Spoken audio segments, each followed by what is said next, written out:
भालू और चूहे का एक और जबरदस्त चुटकुला। एक दिन जंगल में भालू और चूहा टहल रहे थे। भालू, यार कल रात मैं बहुत डर गया था।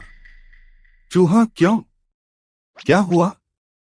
भालू, मेरे कमरे में कोई भूत था।